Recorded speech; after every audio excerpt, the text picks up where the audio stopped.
Hello, everyone, and welcome to English Pod. My name is Marco. My name is Catherine, and we've been traveling around the world eating different foods from different countries, and today we're in Thailand. That's right. Thai food is one of the most popular types of food around the world, especially because of that specific Asian taste it has. And so we're going to jump right into this dialogue today and see what we have prepared for you today.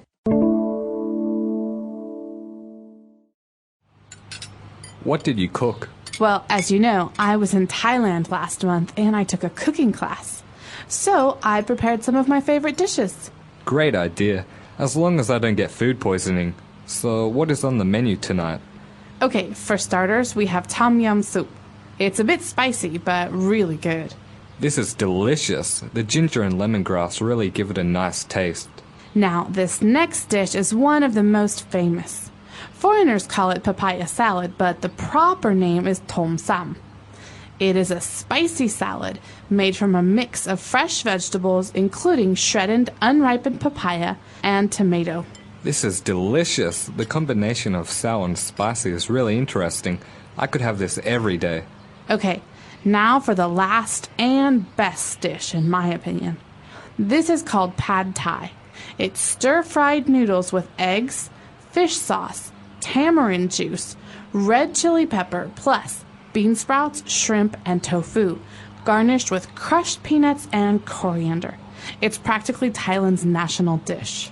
Wow, this is great. I never knew Thai food was so creative and delicious. Want some more? I'm stuffed. All right, so we've got a number of different dishes we'd like to talk about, as well as phrases. So let's look at some of those dishes and important keywords in language takeaway.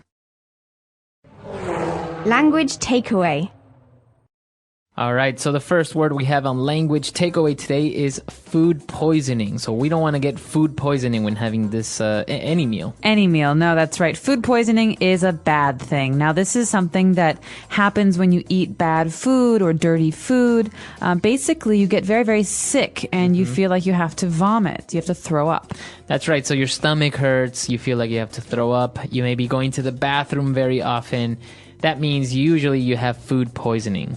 All right. And so people often associate food poisoning with food that you eat on the street, maybe dirtier food. But this is something you should be very careful of when you're traveling, not to Thailand alone, but maybe to any other country. You can get it in America. You can get it in Mexico. So just something to be careful of. That's right. So apart from that, we're going to jump into our first dish for today. We're having a soup called tom yum soup.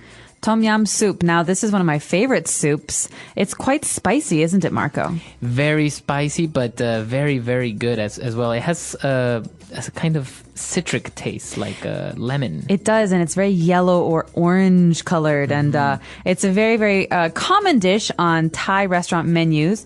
And there's some key ingredients in this soup that I think are important to discuss. They're often found in Thai food and other kinds of Asian food. The first one is ginger. Ginger, that's right. This is a root. It kind of looks like a potato almost. It does. It's usually white and it has little arms, you know. It kind of, it's not a round object. It's got pointy little arms. That's right. And ginger is, the characteristic taste of ginger is kind of strong and bitter.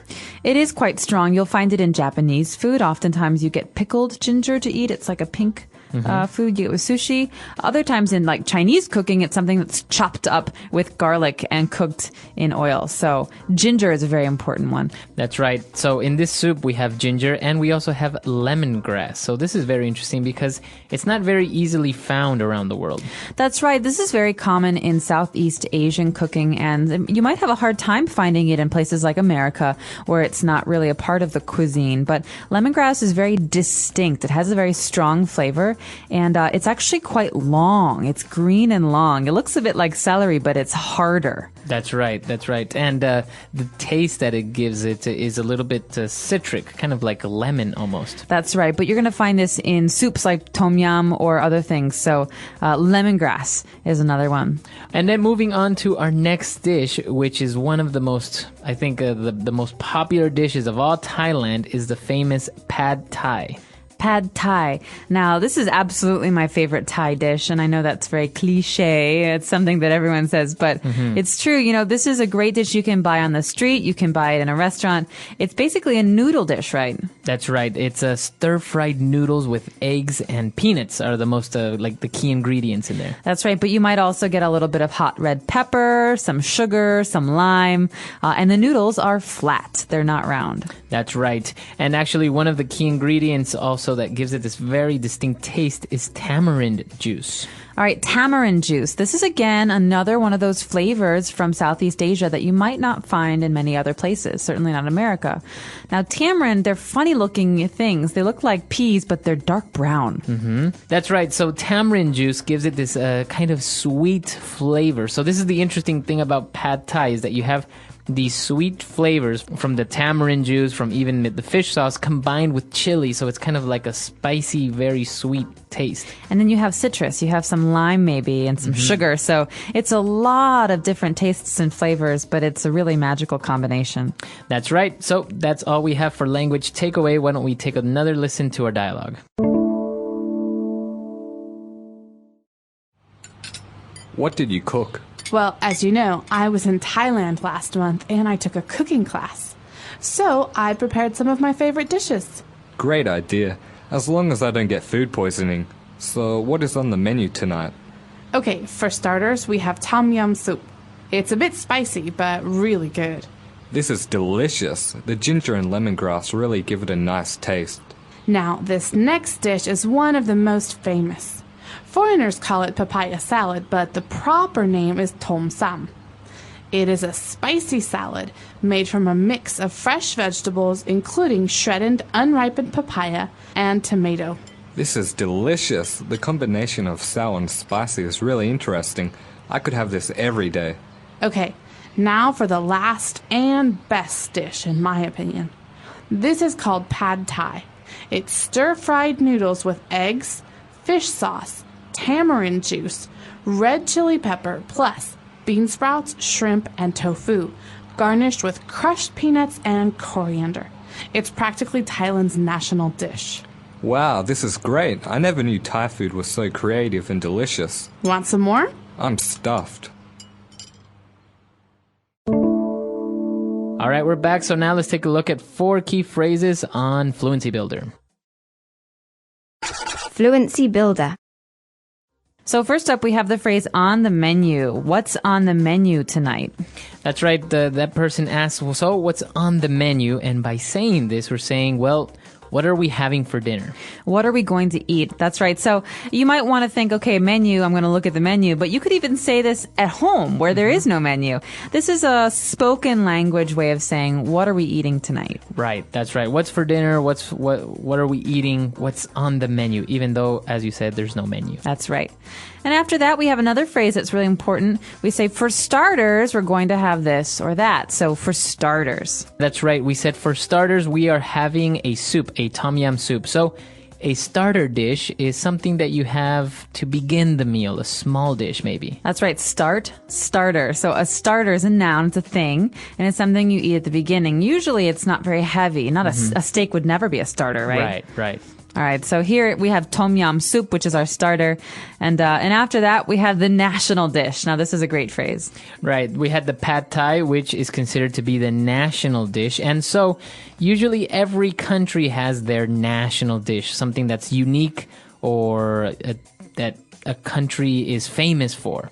Like, for example, China would be famous for Kung Pao chicken. Kung Pao chicken, yeah. In America, you might even say that apple pie is the most, important national dish. But do you guys have one in Ecuador? What's your national dish? I would say I have no idea which would be. It's very not very well known. Maybe ceviche is kind of shared between Peru and Ecuador. Like maybe in Argentina, you would say steak. Is a national dish. Yeah, absolutely.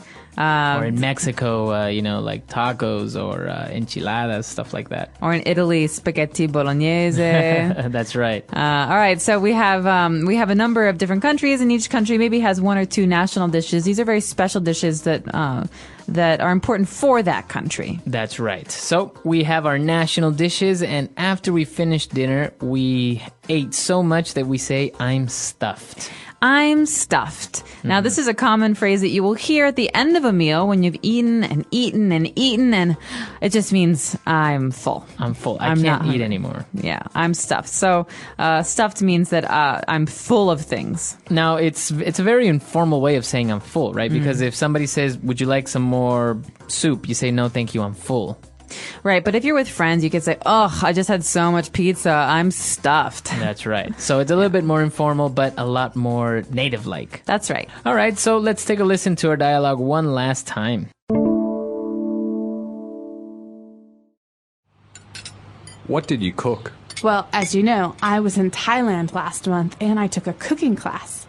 So I prepared some of my favorite dishes. Great idea, as long as I don't get food poisoning. So what is on the menu tonight? Okay, for starters, we have tom yum soup. It's a bit spicy, but really good. This is delicious. The ginger and lemongrass really give it a nice taste. Now, this next dish is one of the most famous. Foreigners call it papaya salad, but the proper name is tom sam. It is a spicy salad made from a mix of fresh vegetables, including shredded, unripened papaya and tomato. This is delicious. The combination of sour and spicy is really interesting. I could have this every day. Okay, now for the last and best dish, in my opinion. This is called pad thai. It's stir-fried noodles with eggs, fish sauce, tamarind juice, red chili pepper, plus bean sprouts, shrimp, and tofu, garnished with crushed peanuts and coriander.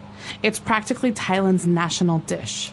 Wow, this is great. I never knew Thai food was so creative and delicious. Want some more? I'm stuffed. All right, so speaking of Thai food, it's very famous around the world, but it's very spicy.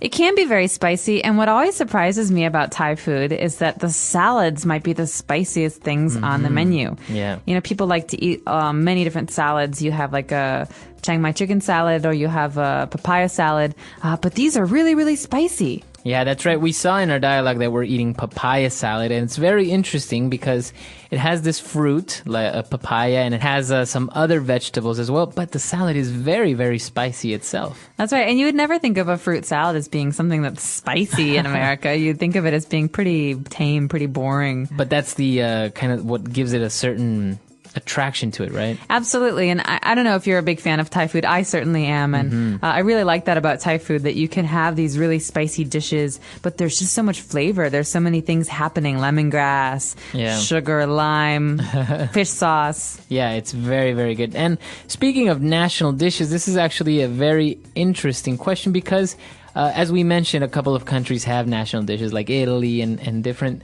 places, but what about in your country? Do you have a national dish, or what would you consider to be your national dish? That's right. So we'd love to hear from you guys. What's your national dish? Tell us all about it, what it tastes like, and even if there's some history, tell us about that too. Our website is englishpod.com. All right, we'll see you guys there. Bye. Bye.